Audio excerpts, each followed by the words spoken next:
Olá pessoal, tudo bem? Aqui é Samuel Possebon, editor da Tela Viva, e a gente está de volta com o nosso Café com Pixel, depois de um breve ato. Como vocês sabem, eu e o Fábio Sesnick, o meu parceiro aqui de apresentação desse programa, às vezes a gente tem alguns conflitos de agenda e às vezes a gente fica meio atabalhoado e aí a nossa periodicidade vai para o espaço, né, Fábio? Então, obrigado pela paciência daqueles que esperaram esse novo episódio e mais uma vez, Fábio, obrigado pela parceria aqui. Estamos de volta. Sempre um prazer estar junto. Eu acho que é fácil saber se a gente vai ter um novo Café com Pixel ou não quando você olha o meu calendário de eventos. Quando começa a ficar cheio de eventos é que eu não vou conseguir gravar o Café com Pixel. Mas a gente voltou com um convidado especial, que é o Fábio Lima. Fábio Lima pediu para dizer que ele é corintiano, é fundador e CEO da Sofá Digital, agregadora de conteúdos VOD, também hoje um player importante no mercado de VOD e uma das vozes aí mais ativas em analisar e comentar o mercado brasileiro audiovisual. Então, Fábio, sempre bom conversar com você pela primeira vez aqui no nosso Café com Pixel. Obrigado pela presença. Sempre bom registrar que o Fábio é uma voz inovadora também. Eu lembro da Movie Mobs, eu lembro sempre à frente do seu tempo, né? Isso é muito legal. Só não pode ficar para trás agora. Quando fica muito para frente, aí você tem que tomar cuidado para não dar a volta e ficar atrás. Tudo bem, Fábio? Tudo bem, eu sou corintiano, então a gente está sempre correndo atrás. Bom, muito obrigado aqui pelo convite, um prazer, né, conversar com vocês, saber que vocês estão retornando à agenda, feliz de saber que a câmera do Fábio melhorou também bastante, do meu xará, então estou aqui pronto para um bom papo, um bom debate. Esse é o comentário que eu ia fazer. Eu ia falar que a gente ficou nesse ato aqui porque o Fábio não conseguia resolver o problema do cenário dele e da câmera, e agora ele resolveu. Mas não foi por isso, não. A culpa foi mais minha do que dele. Vamos lá, Fábio. Agora Fábio Lima. Vamos começar falando um pouco de você, sobre a tua trajetória profissional e sobre a Sofá. Explica para as pessoas, se é que tem alguém aqui que está nos assistindo que não saiba quem você é e o que você faz, mas é sempre bom a gente contextualizar. Conta um pouco da tua trajetória. Bom, sou Fábio Lima, fundador e CEO da Sofá Digital, corintiano, paulistano, sou do ABC. Então, tive uma formação de tecnologia e de conteúdo audiovisual. Eu me formei em técnico de informática industrial na década de 90, e na sequência fui fazer rádio e televisão na Metodista. Tive um professor muito importante, Zé Augusto de Blases, que muitos conhecem, está por aí ainda na indústria, e ali em 97 e 98 ele deu uma aula sobre o futuro da TV digital, multiplexação de sinal, digitalização, e aquilo fez muito sentido para mim, porque eu era técnico, informática industrial, a internet estava chegando, e o streaming tinha acabado de nascer com o Real Player. Então, eu saí da faculdade e passei a dedicar toda a minha vida no streaming. Eu trabalho com streaming desde 2000, e em 2002, final de 2002, fundei a primeira empresa dedicada ali para streaming, que foi a Rain Network, que era dedicada à distribuição já de cinema independente em salas de cinema, usando uma tecnologia do Windows Media Player, que foi o primeiro codec que tinha capacidade de alta definição. Então, conseguimos construir uma rede. Praticamente todos os cinemas independentes do Brasil tiveram equipamentos da Rain, tinham distribuição via satélite, usando a mesma tecnologia de streaming que a gente usa hoje. Também operamos nos Estados Unidos. A vida seguiu, naturalmente. A gente começou a Rain antes do YouTube. E eu li um livro por conta da Rain, porque a gente fez muita coisa nos Estados Unidos. Uma pessoa me indicou o The Long Tail, a cauda longa, a primeira versão dele, saiu justamente antes do YouTube ser criado. Eu tenho essa versão que hoje tem até o autógrafo do Chris Anderson, e ela passou a ser minha bíblia, e ela explica muito do que é o mercado hoje, e ela também é a inspiração da criação da Sofá Digital. Muitos filmes, muitas pessoas têm dificuldade de encontrar e assistirem aquilo que elas realmente estão interessadas, e muitos filmes, e cada vez mais produção acontece por conta do digital, têm dificuldade de serem distribuídos e alcançarem a sua audiência. A Sofá Digital entende como funciona esse mercado, entende a economia do streaming, entende como o algoritmo de cada plataforma funciona, e a gente trabalha para fazer essa conexão, conectar histórias com pessoas. Tem várias estratégias para que isso aconteça, a gente pode discutir aqui, mas esse é o nosso trabalho principal, a nossa missão é conectar filmes independentes à audiência pelo streaming. Interessante que você trouxe essa questão da cauda longa, e acho que vou até subverter aqui um pouco o nosso pré-roteiro, porque quando surgiu, né, esse conceito da cauda longa, a gente realmente acreditava que você ia ter um ponto alto da curva com os conteúdos de maior valor e de maior audiência, mas você ia ter uma grande quantidade de conteúdos que iam ser consumidos depois nesse processo de encontro e conhecimento do conteúdo que tivesse lá disponível e que praticamente qualquer coisa estaria disponível.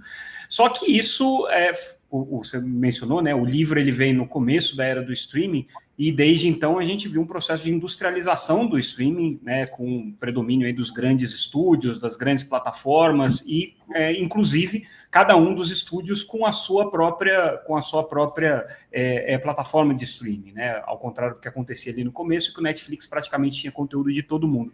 Se você fosse dar um conselho para o Chris Anderson hoje, ao reescrever o livro, você diria para ele assim, mantenha a sua toada que você acertou, ou você acha que ele errou alguma coisa? Ele está correto até hoje. Tudo você que está no livro continua acontecendo.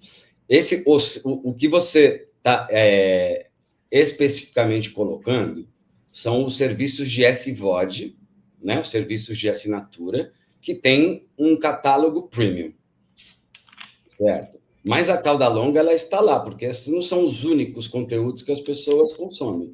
Né? Além do conteúdo por assinatura, que está represado na Netflix ou na HBO Max, né? Nos grandes SVODs, você tem outros serviços de SVOD que são dedicados a conteúdo de nicho. O Sofá Digital, por exemplo, tem 2 serviços de assinatura que funcionam muito bem. Adrenalina Pura, que é dedicado para filme de ação, terror e suspense. Ele tem uma curadoria. Assim como o Filmelier Plus, que é dedicado a um cinema de roteiro, de histórias. A gente é focado bastante nisso e totalmente influenciado a curadoria do Filmelier pelos algoritmos, por como os algoritmos respondem. Isso faz muito sentido para a gente, porque ali é o nosso ecossistema. Então, existe naturalmente esses serviços que são pagos e eles já são, na verdade, parte da curadoria e tem esse valor agregado. A exclusividade é parte deste lugar. Do ponto de vista tecnológico, não tem nada que impeça, por exemplo, você ter canais de filmes no YouTube. O Sofá Digital também tem canal de filmes no YouTube, com milhões de pessoas e milhões de views, mas assim, muitos milhões de views todo mês. É o processo da cauda longa, porque justamente existe muito mais produto disponível no mercado do que o que ele cabe dentro dos serviços de assinatura. Então, cauda longa, por que ele está correto? Tá? Vou justificando aqui agora. Ele descreve ali como 3 forças imparáveis da cauda longa. A primeira força é o barateamento do custo de produção. Então, ali no começo da década de 2000, a gente tinha câmeras digitais, você tinha poucos filmes, mas já começavam a ser feitos filmes com câmeras digitais, mini DV.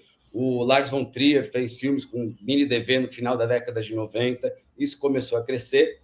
O barateamento do custo de produção chegou ao ponto de um iPhone ter uma câmera 4K com qualidade de cinema. Né? E chegamos agora à AI generativa de vídeo também. Ou seja, a gente continua, é uma máxima que vem desde então, e a gente pode projetar para o futuro, a produção vai continuar mais barata, vai continuar barateando o seu custo. A segunda força é barateamento da distribuição. Ela começou, olha, ele escreveu antes do YouTube, mas o YouTube é um barateamento da distribuição. Qualquer pessoa pode subir um vídeo lá e consegue ter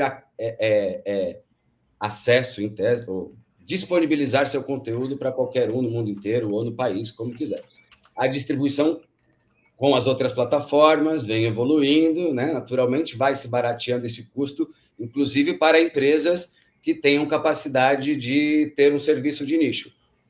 Ou também no sentido de Prime Video hoje disponibiliza um modelo de distribuição de serviços por assinatura organizado em canais, mas toda a infra de distribuição é da Amazon, é da AWS, assim como toda a infra de distribuição do YouTube acontece no Google. E a terceira força, e a mais importante nesse momento, são os filtros, a curadoria. Que é porque, como a gente passa a ter muito produto e fica muito barato distribuir, você precisa organizar isso. E a organização, essa é a curadoria, ela também é super importante, né? Então, desde organizar... E aí é por isso que tem valor o serviço de assinatura, porque você está, na verdade, organizando e fazendo uma seleção do conteúdo premium que tem valor para as pessoas no sentido de pagarem para ter acesso àquilo. Já é uma combinação, mas é porque realmente aqui o custo de distribuição avançou mais do que o custo de produção inicialmente. Então, a distribuição ficou muito barata, e permite que você possa ter um canal gratuito ou um canal de assinatura com conteúdos multimilionários.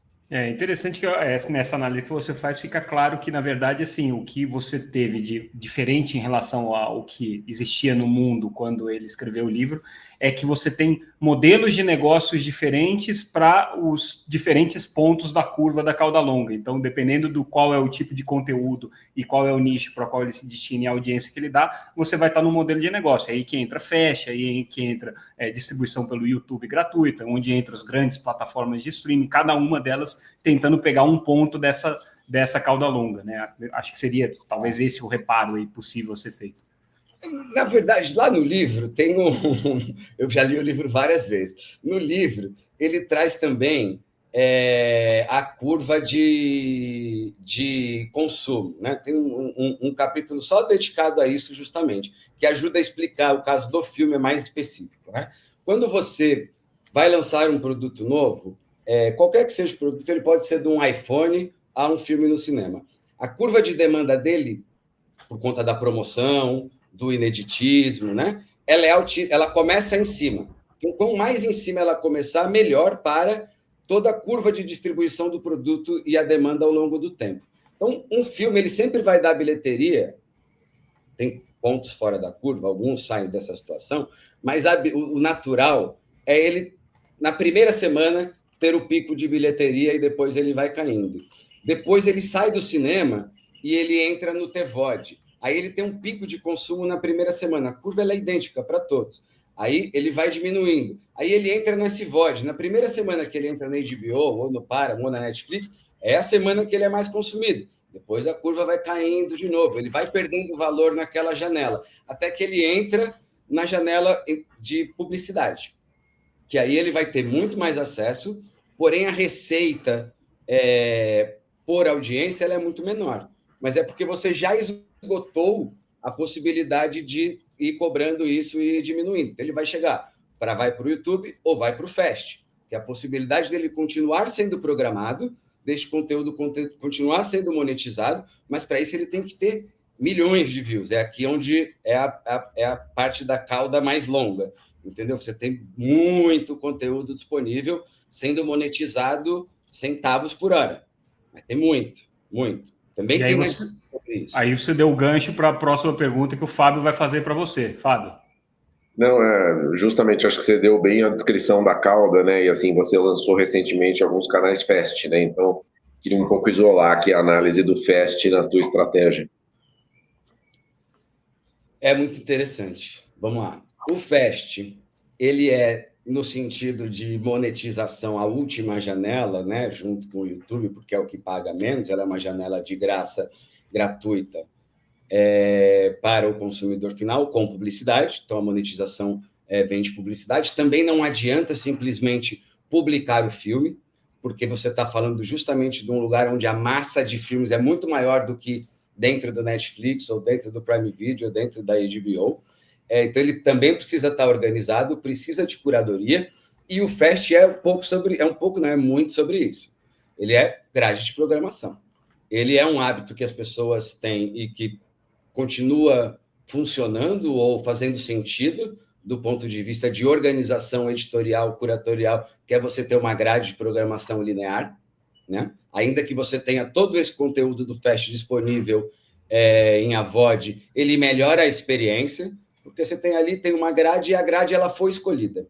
Então, a gente começou o ano passado, a gente fez os primeiros testes, começou com um canal de Adrenalina Pura TV e com um canal de Filmelia TV, gratuitos, ou seja, a gente tem esses serviços como assinatura e disponibilizamos um serviço gratuito com um conteúdo mais antigo, mais de catálogo, porém que conversa com mais pessoas.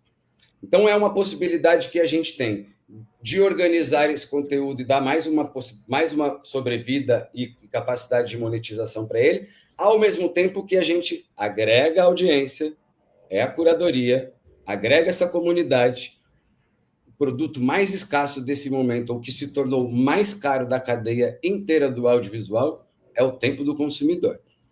Então, é uma chance que a gente tem também de se comunicar com essa audiência, com esse consumidor, criar uma relação e apresentar para ele os produtos premium, de assinatura. O Sofá tem filme no cinema, tem centenas de filmes lançados todo ano.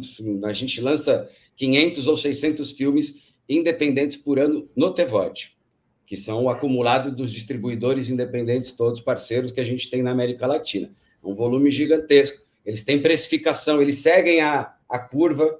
A gente tem isso como prática, né? E isso é programável. Então, o filme começa com um preço, dependendo do desempenho dele, esse preço cai mais rápido. Se o desempenho dele é bom, o preço cai mais devagar, mas o preço vai caindo antes dele trocar de janela, ele tem outra promoção, outra visibilidade. Ou seja, a gente tenta maximizar a monetização de todos os filmes, todos os conteúdos que a gente trabalha, e, ao mesmo tempo, ter que agregar essa audiência. É um trabalho constante de ter uma forma de se comunicar, de oferecer um conteúdo extra para poder justamente apresentar o produto premium. Eu expliquei o Fast como parte da estratégia da importância de monetizar, e a gente, este ano, com a experiência do ano anterior, aqui em 2025, a gente expandiu muito a quantidade de canais, e isso conecta com por que isso faz sentido econômico. Ou seja, a gente tem hoje 16 canais Fast operando na América Latina, são 6 de filme no Brasil, são 2 do Adrenalina e 4 do Filmelier. Então, e cada um tem uma linha de programação. O Filmelier tem Filmelier TV Paixão, que permite você programar filme de comédia romântica, é um crime passional. Filmelier TV Esperança, que tem filmes faith-based, filmes de superação, né? É uma programação mais boas vibrações. E tem o Filmelier Vida Real, que também é uma curadoria dedicada a filmes baseados em fatos reais, que eu posso ir de um filme de superação baseado em fatos reais, a um drama histórico, a um filme de guerra. E todos funcionam muito bem, que aqui só para dizer que justamente não se canibaliza. Você tem tanto volume, então faz sentido para a gente cada vez mais ter canais organizados, porque você, na verdade, está facilitando a navegação e a decisão do usuário, porque é esse lugar onde estamos, é o paradoxo da escolha. As pessoas têm dificuldade de escolher o conteúdo, nossa missão é conectar filmes e histórias com as pessoas, então abrir mais canais de Fast também dá a possibilidade de facilitar as pessoas escolherem, e é esse caminho que a gente está seguindo. Dentro dos canais de filmes, a gente lançou um canal que a gente também pouco divulgou aqui no Brasil, mas uma parceria com a Cinépolis, que é o 5º maior exibidor de cinema do mundo, é o maior exibidor da América Latina, e a gente lançou um canal chamado Cinépolis Channel, em toda a América Latina, e nos Estados Unidos, dedicado ao mercado US Hispanics, programando filmes em espanhol. Então, também é uma parceria bastante interessante, porque faz sentido justamente trazer essa marca, a gente traz conteúdo e potencializa, né, mais uma forma de monetizar e mais uma forma de dar visibilidade para os novos produtos. E, recentemente, a gente acabou de estrear aqui também uma nova parceria, um esforço conjunto de Sofá Digital com Porta dos Fundos para o lançamento do Porta TV, que já está no ar, que vai ter uma programação de TV. A gente fez um trabalho muito intenso que usou tecnologia, usou inteligência artificial para nos ajudar na programação também. Transformamos todos os sketches que são produtos de formato curto, né? Historicamente, porque assim foram concebidos em programas de TV com temporadas, episódios de 30 minutos, totalmente. Então, toda a programação do Porta TV ela é voltada e organizada para um consumo linear e o consumo de produto de formato longo, que não é só no Fast, também está tomando conta do YouTube, na TV conectada, consumo de formato longo no YouTube explodiu, então também passa-se por essa adaptação. Porta TV é um projeto muito interessante, a gente está muito animado, porque ele é focado, não será apenas conteúdo do Porta dos Fundos, então terá também programação e outros comediantes nacionais que farão parte da programação, e a gente está dedicando uma programação semanal no prime time recorrente, que também é uma novidade que eles já vêm testando ali com alguns produtos, não importa, por exemplo. Então, vai ter programação com conteúdo semanal e todo dia tem conteúdo inédito no prime time. Vai ser uma aventura bem interessante, a gente está muito empolgado. Tudo no modelo Fast?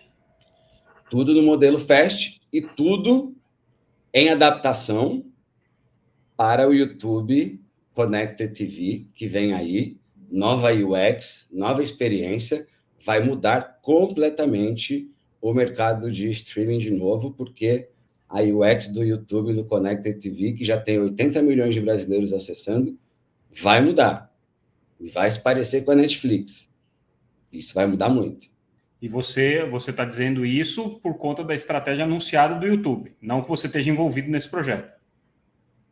As duas coisas, né? Como o GL é público, o YouTube já anunciou e a gente está diretamente envolvido. Recentemente, a gente acabou de lançar um outro projeto, uma outra marca, que é o Noverama. Então, a gente está se dedicando a esse segmento também de telenovelas em geral, novela brasileira, coreana, turca, microdrama, porque é conectado com filmes, a gente está falando de histórias e esse é o nosso trabalho, conectar histórias com pessoas. A gente começou com o serviço de dados apenas, ele é um site que está organizando, é a curadoria das novelas, está organizando todas as novelas que existem, onde elas estão disponíveis ou não estão disponíveis.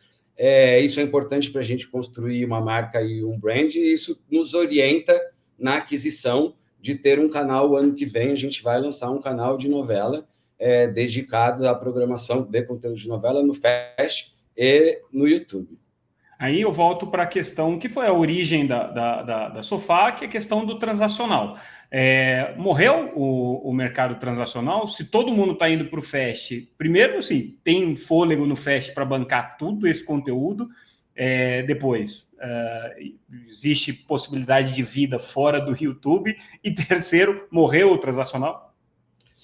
Não morreu, justamente. Ele é a janela premium, ele é a primeira janela. Todo filme que sai do cinema, ele vai automaticamente para o TVOD. Ele é uma extensão dessa demanda que ainda existe, de uma campanha de cinema, de uma crítica que saiu, de um filme que passou num festival. É da curva natural de consumo você ir para o TVOD. Com filmes, por exemplo, que custam R$ 49 na primeira semana do TVOD. Um filme blockbuster, não sei qual foi o último agora, mas eles entram a R$ 49. O filme que passa de 2, 3 milhões de ingressos, ele entra a R$ 49, ele tem dezenas, centenas de milhares de transação. É uma receita considerável, porque é um ticket alto. Entendeu? É uma experiência. Essa janela você acha que está mais curta? Ela está mais curta. Ela está mais curta, mas ela também ela se mistura hoje na interface, diferente de como era a experiência anterior. Você tinha o conteúdo do TVOD, no caso o Now foi um fenômeno durante muito tempo. Ele tinha um lugar ali que estava o TVOD, não se misturava com a experiência do Pay TV, do catch-up.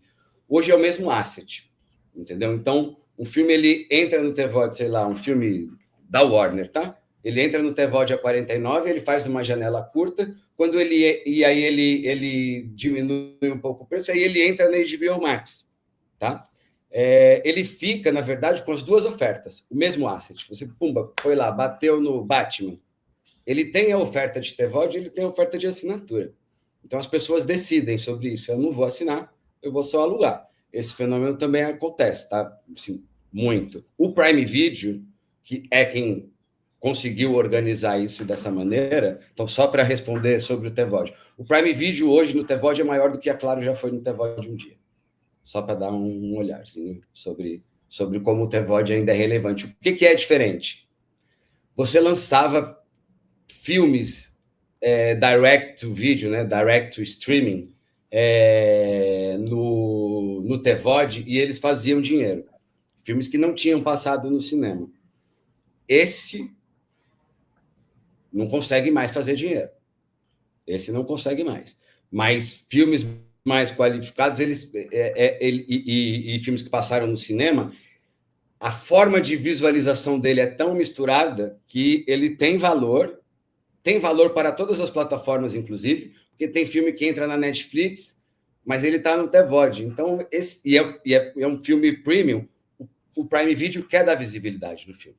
Você deve ser a única pessoa uma das poucas pessoas que tem esse número, porque você está em todas as plataformas de TVOD, mas assim, você diria que é um mercado que monetariamente está crescendo, em quantidade de ingressos está crescendo, de tickets, né, de compras, está crescendo ou ele está declinando?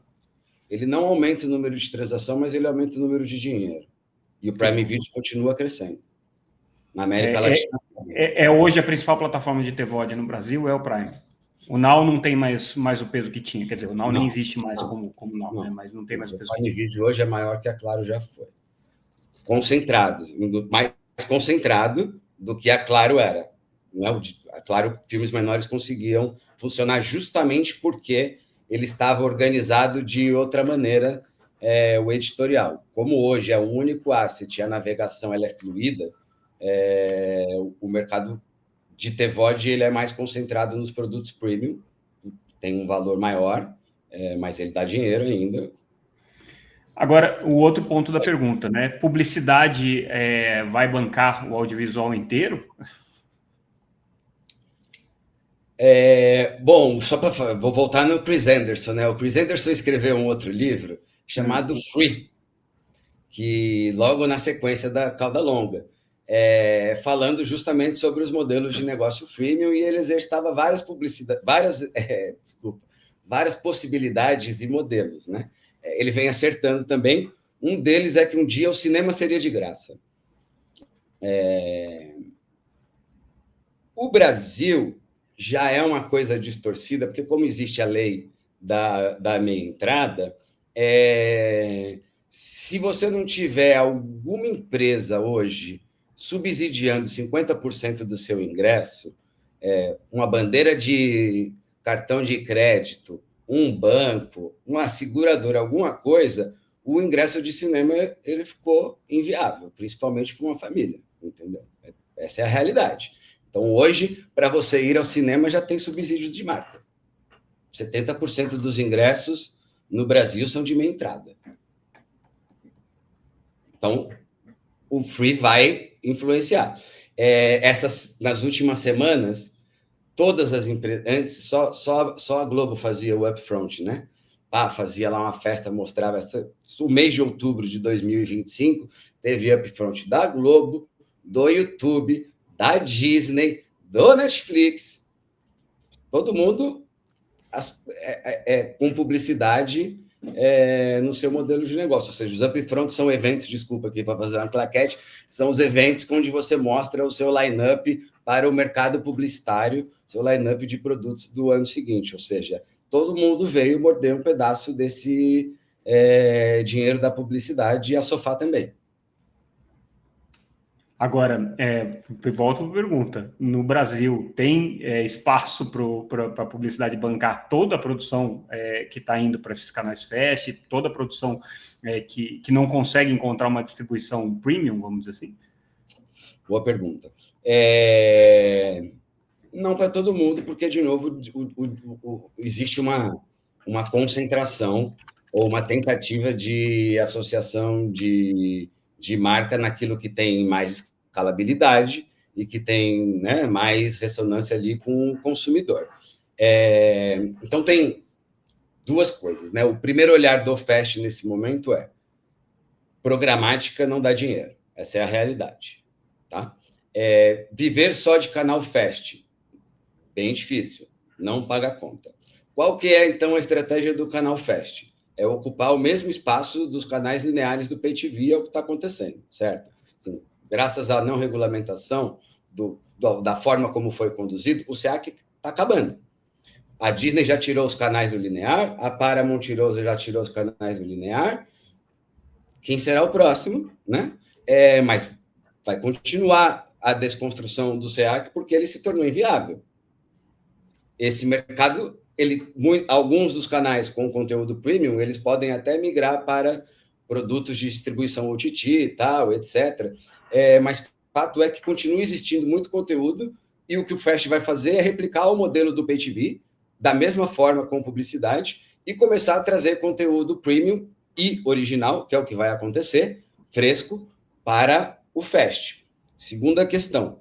Só um parênteses. Você acha que os canais estão se tornando inviáveis por conta da obrigação de carregamento de conteúdo brasileiro? Esse é o teu raciocínio? Que é a obrigação que só existe no SEAC? Não. Os canais estão se tornando inviáveis porque o custo de operar um canal de Pay TV é alto e a base cai. Por isso estão saindo. E eles estão... Mas tampouco estão mantendo na internet. Eles estão lançando no modelo de Fast outros canais, né? Não necessariamente os mesmos que estão saindo do Pay TV.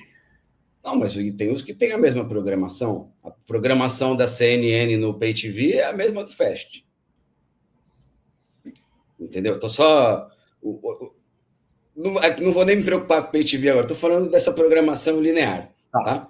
A programação linear no Pay TV, que ainda se resguarda ou ter um conteúdo premium no Pay TV, esse conteúdo premium, que é o que interessa e é fresco, ele vai para o Fast. Porque hoje o Fast está mapeado como um conteúdo de catálogo de última janela, que foi o mesmo erro que se fez com o YouTube. A última janela. Ou lá no começo da regulação, como a Netflix era a última janela. A Netflix é depois do Pay TV. Então, bota aí ela lá como última janela. Aí ela comeu essa janela. O que acontece neste momento é que, dada a audiência em Connected TV, de Fast e de YouTube, é possível você produzir programas originais semanais com entrega de publicidade, com audiência e entrega de publicidade, da mesma maneira que você conseguia compor uma grade de um canal premium de Pay TV ou uma grade de TV aberta.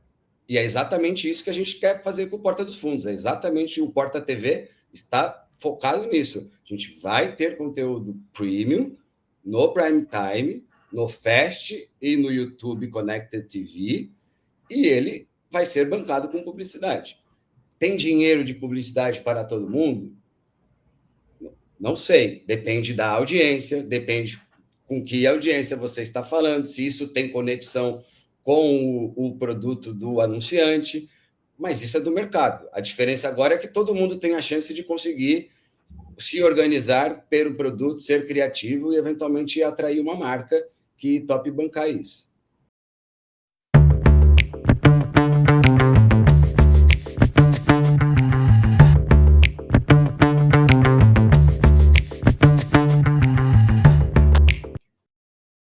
Fábio? O Xará, você falou, há alguns anos você bancou que o modelo de empacotamento de channels, né, principalmente os que a Amazon Prime estavam promovendo, seria o futuro. Hoje a gente vê uma coisa acontecendo nessa mesma linha na Claro, com a diferença que entram também programados os canais lineares, né? A Globoplay parece ter recuado um pouco nisso. Sua opinião continua a mesma? Qual a sua opinião sobre esse cenário? Eu volto para o Chris Anderson, estava certo, essa é a segunda força. O próximo convidado do programa vai ser o Chris Anderson, tá, Cisnic? Vamos direto à fonte aqui. É o custo de distribuição. Entende? Você ter um aplicativo, eu passei os últimos... quando chegou a Netflix e tal, assim, talvez até vocês já tenham me perguntado isso, porque eu respondi várias vezes essa pergunta. Quando é que você vai ter uma plataforma? E a minha resposta sempre foi nunca, porque uma plataforma é inviável nesse sentido. Porque eu trabalhei com streaming lá atrás. Assim, para você realmente fazer o trabalho de ser uma plataforma, que é o caso do YouTube, que é o caso do Prime Video, que é o caso da Apple, da Roku, que o fundador da Roku era da Tivo, né? Você precisa ter uma escala gigantesca. Então, e é caro.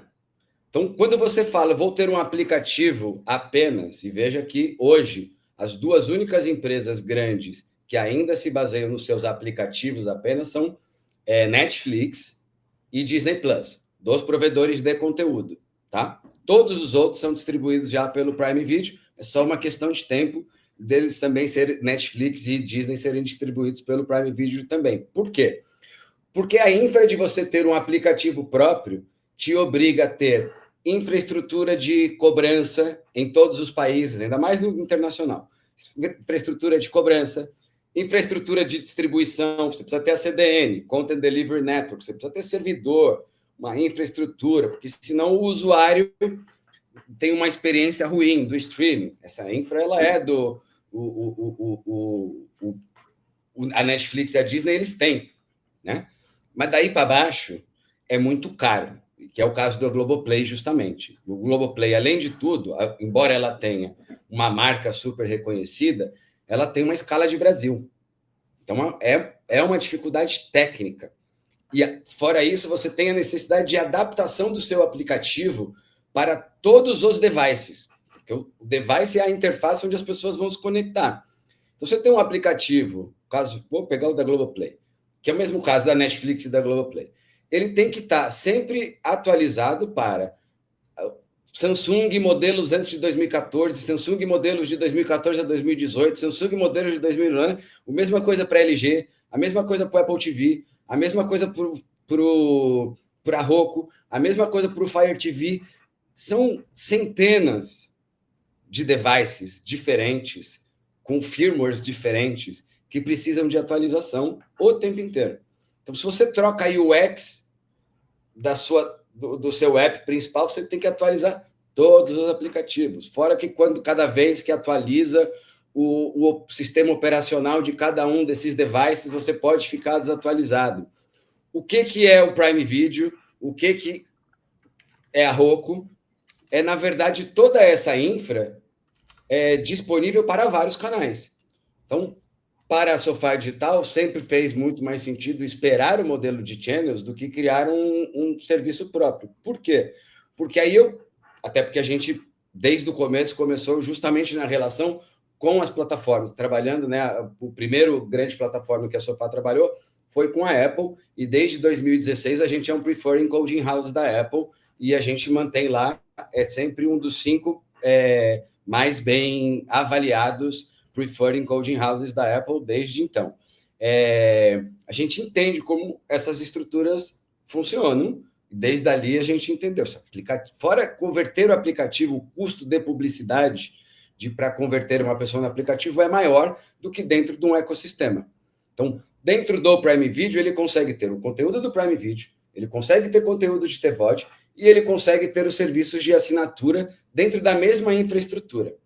O usuário tem uma única assinatura, um único cartão de crédito, a CDN é a mesma, a experiência ela é fluida, né? É fácil de cancelar, e do lado de quem é o provedor, né? O organizador, o dono do canal ali, está operando o canal, tanto do Filmelier Plus como do Adrenalina, para a gente é muito confortável não ter que se preocupar com essa infraestrutura que é impagável.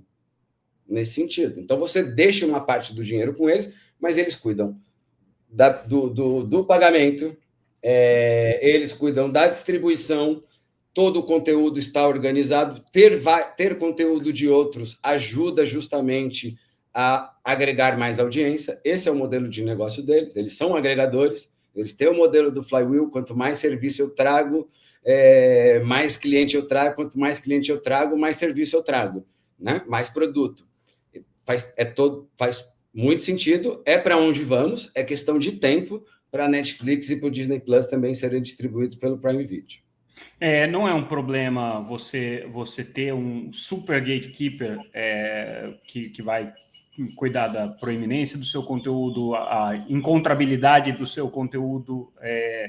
Não sei se o Prime, nesse caso, agrega muito do ponto de vista de marketing, né? Claro que ele tem uma base de milhões de usuários, mas, enfim, a figura do gatekeeper não é um negócio que preocupa? Sempre vai existir, né? Se for do modelo de TV por assinatura tradicional, já tinha, né? De qualquer maneira. Olha, é um problema. Também é uma oportunidade. Eu jamais teria um canal no Pay TV, eu não teria essa oportunidade, entendeu? Cheguei atrasado. Quando eu cheguei aqui na festa, né? Sou mais jovem do que a maioria das pessoas que que aproveitaram o Pay TV. Então, eu sou da geração do streaming. Se não fosse o streaming, eu não sei o que eu teria feito da minha vida, entendeu? Então, ele também abre oportunidades. Vou só voltar para a cauda longa, porque esse aqui é um processo importante, que o dinheiro não vai aumentar, né? A gente já teve esse debate antes, Samuca. O dinheiro não vai aumentar. O que a cauda longa diz justamente é isso. Vai ter muito mais conteúdo, vai baratear o custo de distribuição, mas o dinheiro é o mesmo e ele vai ser distribuído entre o montante maior. É sobre isso. Então, é sobre conseguir operar nesse ecossistema que é problemático, não tenha dúvida, mas é o que temos. Quem vão ser os gatekeepers? Quem que, na sua avaliação, vão ser os gatekeepers do futuro? Aí? Quem que vai mandar nesse jogo? Bom, no futuro é mais complexo, porque vem aí os operadores de AI, então eles podem, eventualmente, também concorrer de alguma maneira, tá? Mas também não vão ser vários. Mas a Prime Video é um deles, naturalmente. Apple, dentro do seu ecossistema também. Google, com o YouTube, Google TV. O Google tem muitas ferramentas, né? Tem Google TV, Android TV, tem YouTube, então, naturalmente. Você tem os fabricantes de aparelho, LG, Samsung e várias marcas chinesas também, com potencial, porque é da natureza um pouco do device, mas não com a mesma orientação que tem as Big Techs nesse sentido, que eu diria Prime Video, Roku, Apple e Google, são naturalmente aqueles que conseguem dar uma experiência fluida para as pessoas, além da TV, que isso é importante, né? Ou seja, o mesmo sistema operacional que te acompanha, tal, e essa integração da TV como um device que se conecta com a sua experiência de consumo, é o que eu acho que vai fazer diferença. São aí as Big Techs, a Microsoft está atrasada, é a única que eventualmente pode se juntar com uma empresa de AI e ocupar esse espaço. Fora isso, ninguém mais tem essa chance. Por que eu te faço essa pergunta? A gente está vendo no processo de regulação brasileira da TV 3.0 e agora começou a aparecer também no streaming algumas inserções ali de tentativas de regular essas plataformas de distribuição no sentido de dar proeminência e dar destaque para determinados conteúdos em detrimento de outros. Então, o pessoal dos radiodifusores está evidentemente preocupado de ter Samsung, LG e afins como gatekeepers ali da grande tela, né, da tela que fica na sala. Você acha que a regulamentação pode interferir nessa dinâmica?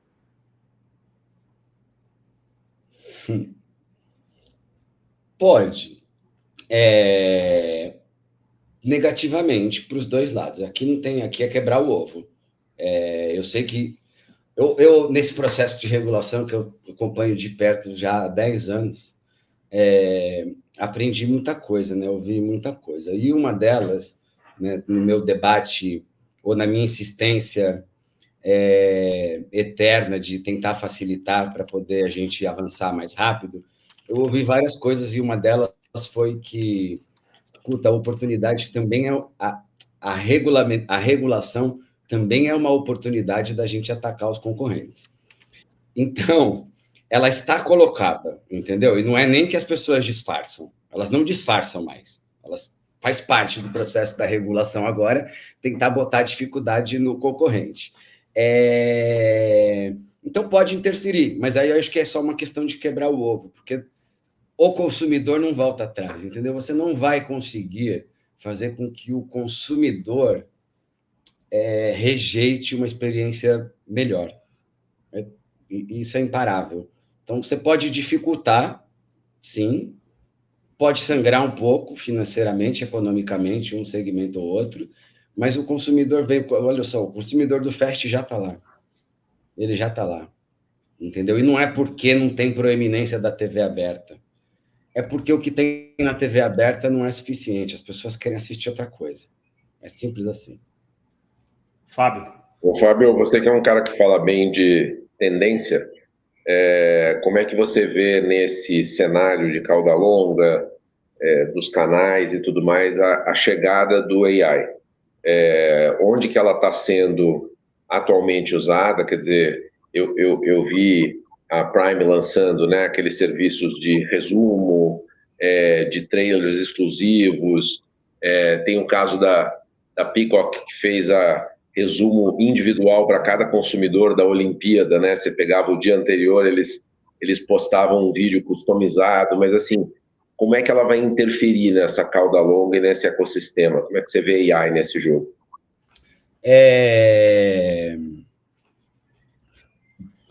Não vamos falar de vídeo por enquanto, né? Vamos começar aqui a dar um passo. Não vamos falar de empregos que serão perdidos por enquanto. Não, tá, tudo bem. Mas vamos lá, porque aqui a gente está falando de uma coisa que os humanos não conseguiam fazer, tá? Eu conheço bem esse operacional. Então, mas primeiro, para deixar registrado, a gente está aqui hoje gravando 30 de outubro de 2025, né? Então, muita gente vai assistir depois, só para botar isso em contexto. Hoje, a AI, vou voltar para as 3 forças, tá? Fazer resumo, organizar, fazer um trailer, fazer um tarará, é curadoria. É barateamento do custo da curadoria. Porque isso é caro. E não é só que é caro. Ele era artesanal. Artesanal até ontem, entendeu? Até ontem mesmo. Alguém tinha que ir lá e escrever uma sinopse.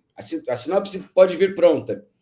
A gente aqui no Sofá não pega a sinopse pronta e traduz ela. A gente vai lá e refaz todas as sinopses de acordo com a limitação de caractere de cada plataforma. Se uma plataforma tem 250 caracteres de limite, a gente refaz a sinopse para melhorar a experiência do consumidor. Se ela tem só 140, a gente refaz. Então, esse processo era muito complexo, porque a gente tinha que sentar lá e fazer. Alguém tinha que sentar lá e fazer.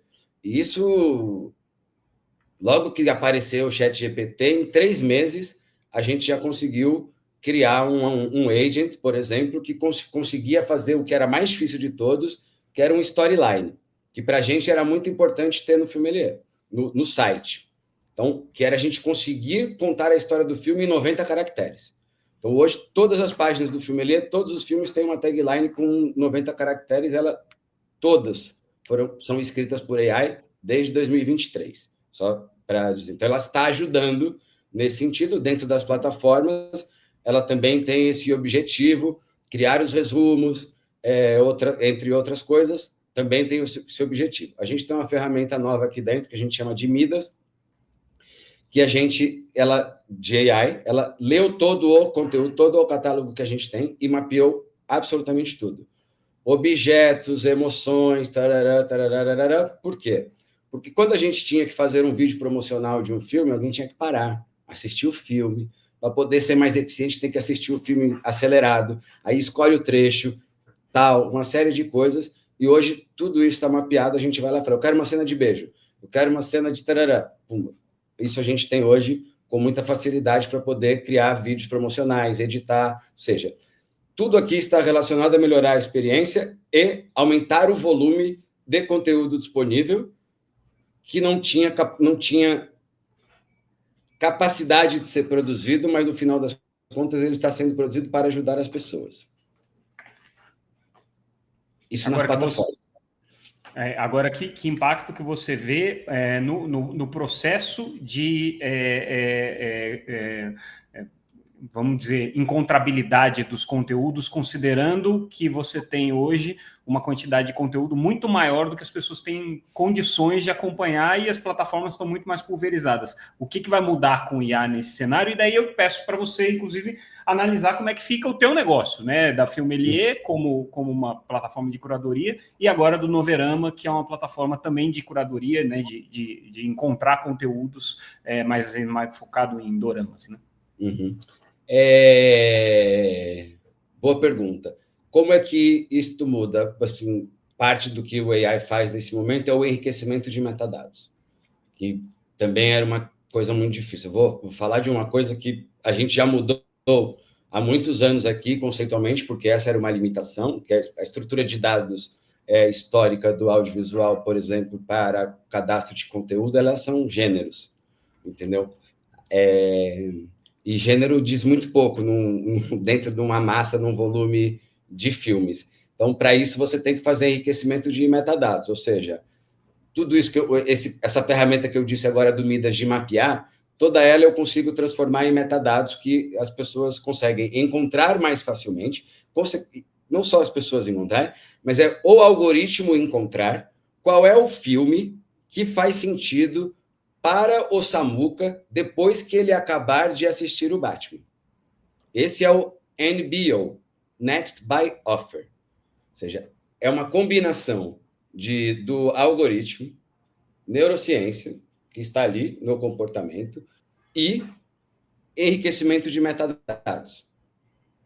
A probabilidade, quanto mais avançamos nesse lugar, e todo mundo que provê conteúdo tem que avançar, justamente porque se você não dá informações suficientes para a AI e para o sistema, ele não vai conseguir conectar o seu conteúdo e falar, pô, o próximo filme do Samuca é o seu.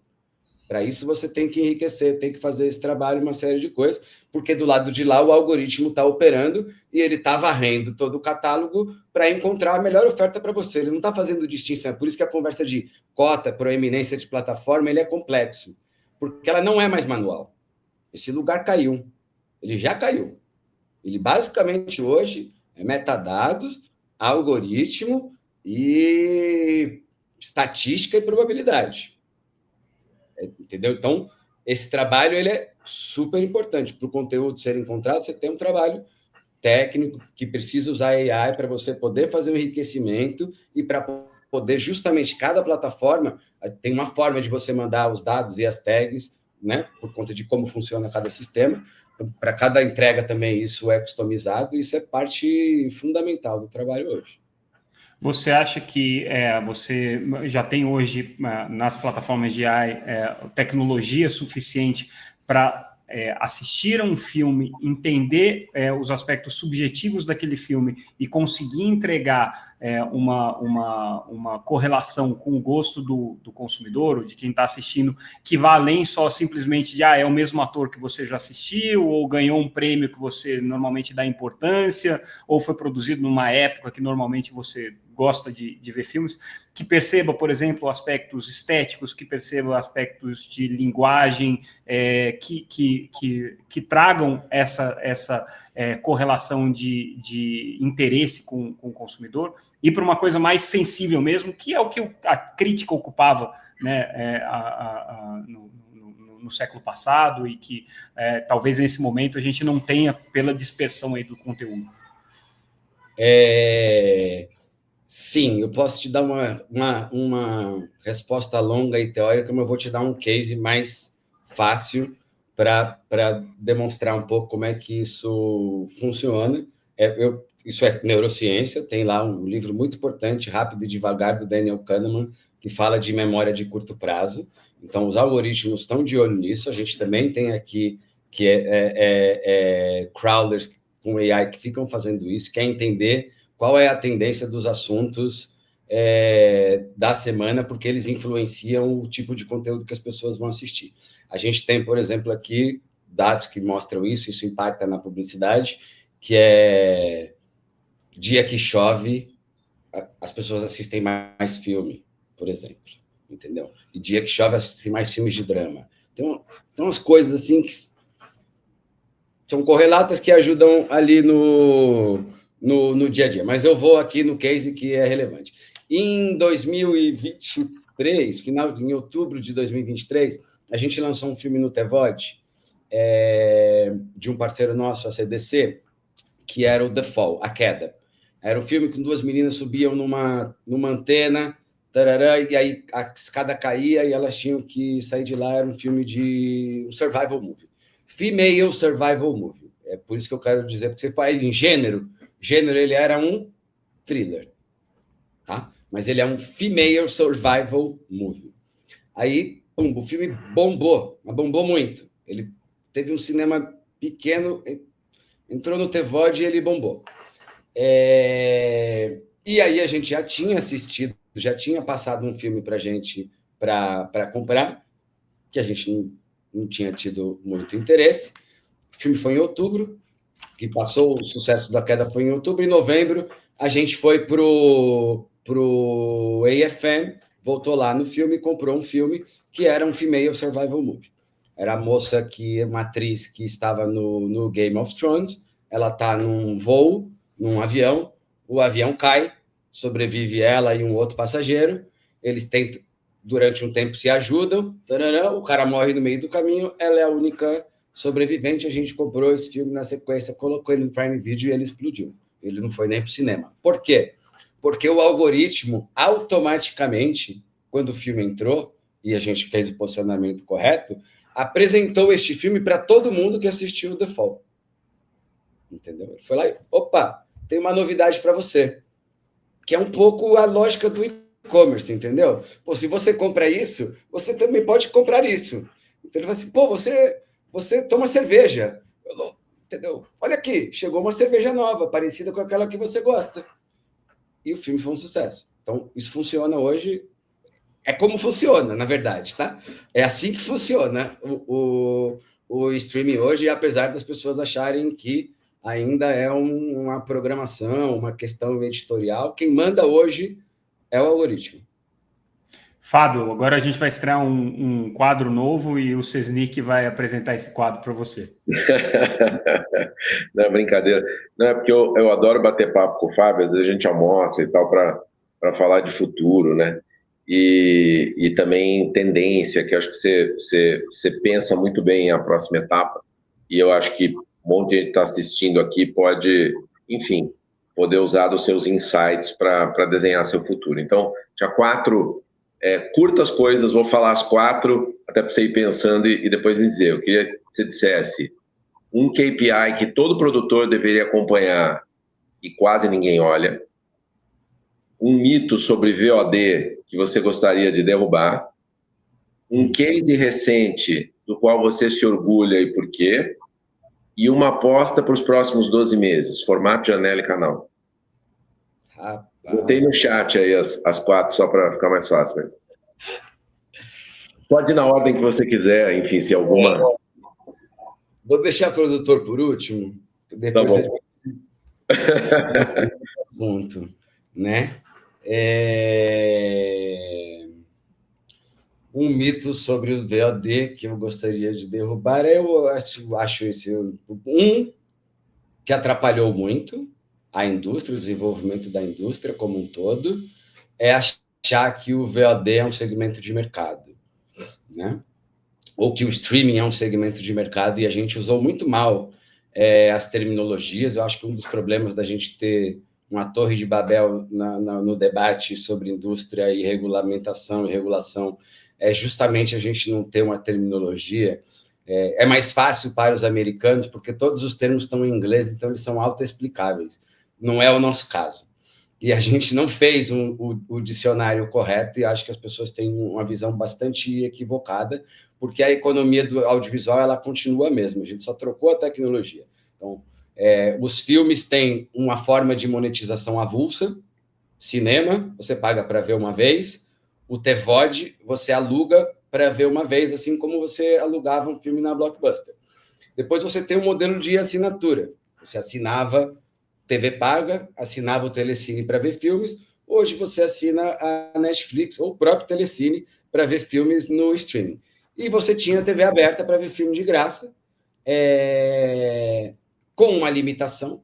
Esse aqui é o que a maior transformação de todas é nessa janela, porque você tinha 5 canais comerciais, então você tinha uma limitação muito grande de programação de conteúdo gratuito, e essa limitação acabou.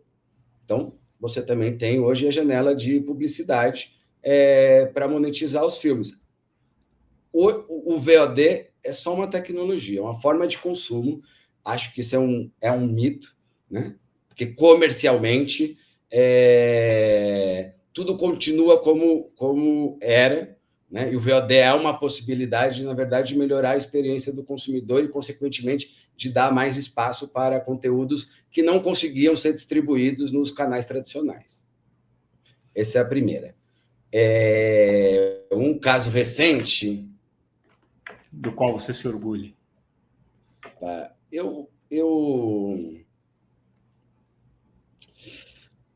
Neste momento vem um tempo assim, mas pelos esforços todos dos últimos anos, muito orgulho do time que a gente tem aqui, entendeu? E da forma como ele está operando e da cultura que a gente construiu, muito focado em testar, aprender, e briga, e todo mundo briga, mas todo mundo faz, e é organizado, e a gente preza por organização, porque a gente está muito focado em escala, e pessoas com inteligência, com cabeça aberta, com desejo mesmo de fazer acontecer. Eu tenho, nesse momento, muito orgulho do time que a gente tem aqui, de verdade. Uma aposta para os próximos 12 meses. Formato, janela ou canal. Novela. Eu falo isso há bastante tempo. Agora ele está, todo mundo falando, está mais quentinho e tal. Eu tenho aqui uma tese, rapidamente, já conecta com a história do produtor.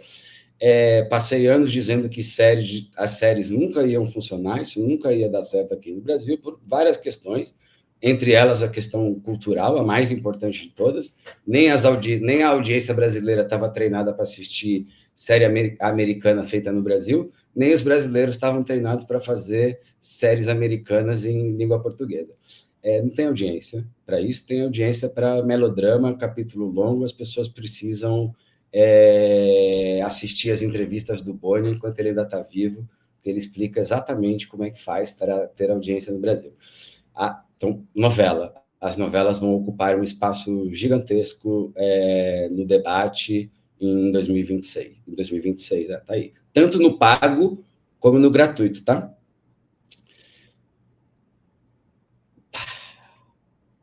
Um KPI que todo produtor deveria acompanhar nesse momento.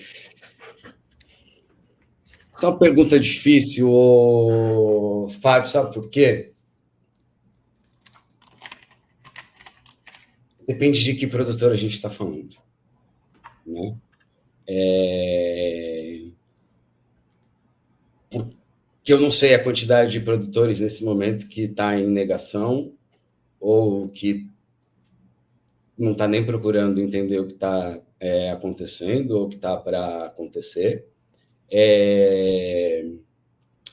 O KPI vai ser, eu vou explicar, ele é acompanhar o mercado internacional. Um simples fato, você me encontra em vários mercados internacionais, eu não vou a todos, mas vou a muitos, e toda vez que eu posso, eu vou nos painéis onde tem as pessoas que estão realmente fazendo o mercado mudar, né? São as pessoas que estão tomando decisão, que estão olhando para o futuro. Eu já vi pessoas incríveis falando, e nunca tem brasileiro na plateia. Tem um produtor. Tem até mercado que tem brasileiro, mas eles não estão nem aí. Eles não estão querendo saber o que os outros estão fazendo, não estão querendo saber da dor do outro, como é que o outro que tinha uma dor resolveu o seu problema. Não estão nem aí. Fábio, eu vou emendar seu último comentário com uma última pergunta que eu não posso deixar de colocar e que talvez pegue um pouco nesse calo. Você está, nesse momento, como um dos diretores da Federação da Indústria Audiovisual Brasileira, né, recém-criada, que se insere justamente nesse debate sobre o papel econômico da produção audiovisual aqui no Brasil e como que isso deve dialogar e deve interagir com as políticas públicas. A gente ainda, por incrível que pareça, 20 e tantos anos depois de criada a Ancine, do modelo audiovisual que a gente tem brasileiro, a gente ainda não pode dizer que tem um mercado audiovisual profissional, estruturado, que seja independente de recursos estatais e do fomento estatal. E, ao mesmo tempo que a gente vê, continua vendo, né, uma briga dentro do mercado sobre quem vai ficar com um pedacinho do pequeno bolo de fomento que a gente tem no Brasil. Como é que você analisa esse momento, à luz, inclusive, da discussão que a gente está tendo de tentar rever a regulamentação para o mercado de streaming, tentar passar alguns elementos da regulamentação herdada da TV paga para o streaming? Como é que você se vê nessa briga e como é que você se insere, como é que a federação se insere nesse contexto? Boa. Bom, a FICA acabou de ser lançada, né? A gente anunciou ali no Festival do Rio, então no começo aqui de outubro de 2025, Federação da Indústria do Comércio do Audiovisual, tem como objetivo justamente juntar os vários elos que participam da indústria do audiovisual, que não são apenas os produtores, que é quem mais teve representação nos últimos anos, pelo menos assim, do ponto de vista institucional, com Ancine, ou com Mink, ou do ponto de vista de indústria, mas ele é mais complexo do que isso, né? Não são só os produtores de cinema ou produtores independentes que fazem parte dessa indústria, então era muito importante que a gente colocasse todo mundo num único grupo para discutir as dores de todos, porque, né, a dor de um impacta o desenvolvimento ou não desenvolvimento de um setor, impacta outros elos da cadeia também. Então, isso é bastante importante. A ideia, e já conseguimos isso, na verdade, é que a gente tenha uma cadeira ali no Conselho do NIB, que é a Nova Indústria Brasil, que fica embaixo do Ministério da Indústria do Desenvolvimento, justamente, e não no MINC, que era bastante importante. Também são coisas separadas, não é uma questão política, mas o MINC está olhando para, né, sua estratégia, seu fomento ali à cultura. A gente tem que falar aqui de indústria, que vai desde estúdios, ou quais são os estúdios do futuro nesse momento, né? Porque está aí, cinema, capacidade de produção,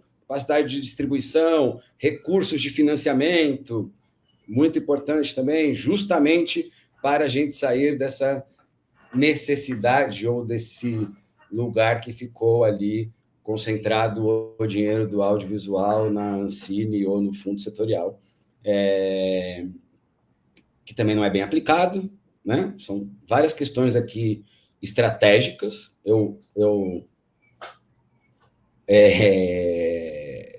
acho que a gente, na FICA, tem bastante a contribuir, até porque eu sou corintiano, então tenho essa esperança, mas eu, ao mesmo tempo, sou bastante realista sobre a quantidade de pessoas que têm hoje capacidade de ter uma visão que é do momento, tá?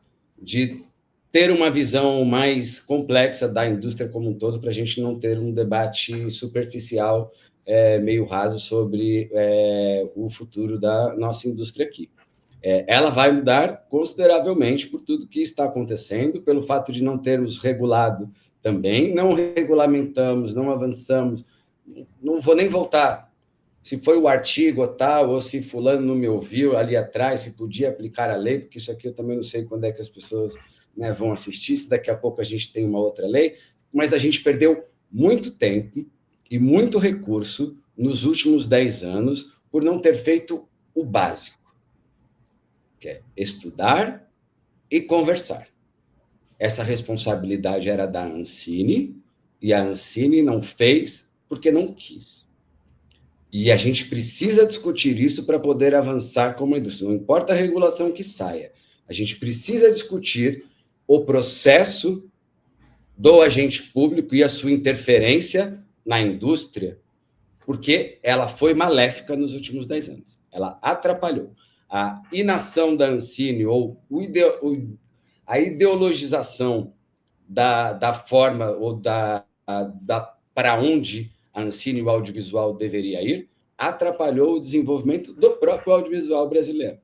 A gente deixou de receber porque não olhou para a Condecine Remessa e subiu aqui numa jornada napoleônica rumo ao Waterloo, que eu aviso há 10 anos que isso não ia dar certo, e é o que está acontecendo, e deixou-se de arrecadar bilhões de reais que poderiam ter sido destinados à produção via investimento direto. Não foi porque a Ancine não queria fomentar o investimento direto.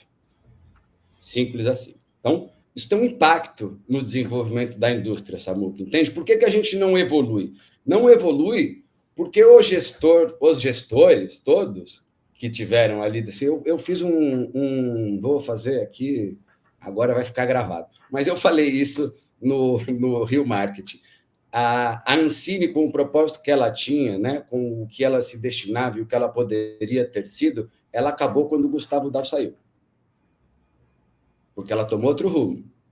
É justo, é do negócio, é da política, é como funciona, mas ela tomou outro rumo.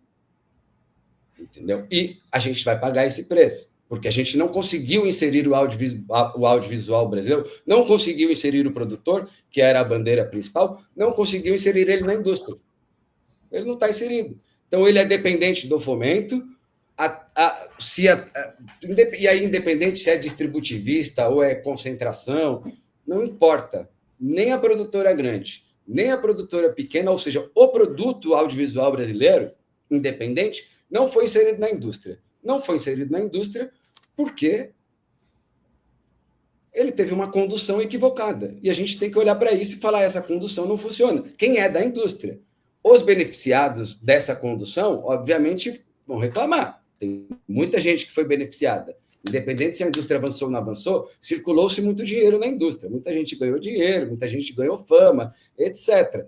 Mas do ponto de vista de criar uma lei, criar um fundo, obrigar as empresas a arrecadar, criar uma autarquia que tem centenas de funcionários que se dedicam, eles são técnicos, tem um monte de técnico competente lá, a fim de fazer o audiovisual, estudando, mas o direcionamento político de uma autarquia desse tamanho atrapalhou o desenvolvimento. Não só atrapalhou, ele minou a capacidade dela se manter viva nesse momento de transformação.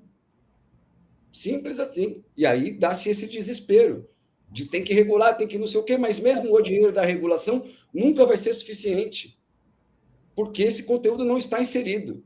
O creator lá do YouTube está mais inserido no audiovisual, da indústria audiovisual nesse momento, do que está o produtor brasileiro independente que estava ali olhando para produzir série ou para receber um artigo, esse está em dificuldade. As pessoas precisam entender isso.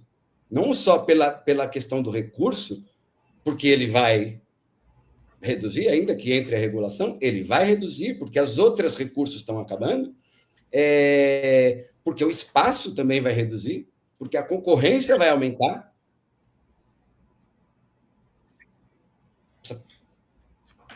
Vamos... Não, vamos tirar o passado para a gente conseguir planejar o futuro. Vamos ter que fazer uma segunda conversa com você depois, que nesse momento, como você mesmo diz, né, dia 30 de outubro de 2025, ainda não temos uma lei aprovada, eu acho que não teremos ainda esse ano, então provavelmente esse material não vai ficar frio durante muito tempo, mas quando tiver, aí a gente vai sentar, conversar à luz dela e falar assim, isso aqui resolve ou não resolve o nosso problema como indústria, e se vamos ou não vamos caminhar, que não seja com uma lei, mas pelo menos que sejam aí nos outros caminhos que vocês estão tentando desenhar ali na federação. Vamos ver o que vai acontecer. Fábio, você bateu o recorde do nosso programa, a gente conseguiu fazer com 1h15 com você, e faltou coisa, mas de qualquer maneira foi ótimo esse bate-papo. Te agradeço mais uma vez pela disponibilidade de estar falando com a gente, compartilhando um pouco aí do que você pensa e do que você vê no mundo. Eu que agradeço, é sempre um prazer. Acho importante a gente sempre conversar, debater, e sempre que eu puder compartilhar nesse momento. Acho que é importante que a indústria entenda que estamos numa transformação, que existe um trabalho a ser feito e que existe uma necessidade de adequação para que ela avance, né? A gente, como indústria, não adianta só a Sofá Digital saber o que está fazendo se toda a indústria não tiver essa capacidade, porque os outros países, a gente, durante muitos anos, olhou para os americanos como concorrentes dominantes, mas existe uma guerra mundial nesse momento, sobre produção em escala. Os chineses, os coreanos, os franceses, os canadenses, e, voltando para o segundo, a força da cauda longa, o custo de distribuição, é uma questão de tempo para todo o conteúdo do mundo ser dublado perfeitamente por inteligência artificial. Então, assim, a barreira da língua, ela vai cair por terra em questão de meses. Pode botar aí, na próxima conversa já caiu. Quiçá ser não só dublado, como produzido por inteligência artificial. Aí é um outro problema. Mas... Veremos. Sesnick, também obrigado mais uma vez pela presença. Excelente, foi um ótimo papo. O Fabião aqui sempre traz bons insights e uma fala livre, né? Banca, ele fala de todos os temas e tal, então isso ajuda super a refletir o futuro da indústria. Super obrigado. É isso aí, gente. Mais uma vez, obrigado pela audiência de vocês. Em breve a gente volta com outro episódio do nosso Café com Pixel, conversando com pessoas inteligentes e interessantes do mercado audiovisual. É isso, gente. Obrigado. Tchau, tchau.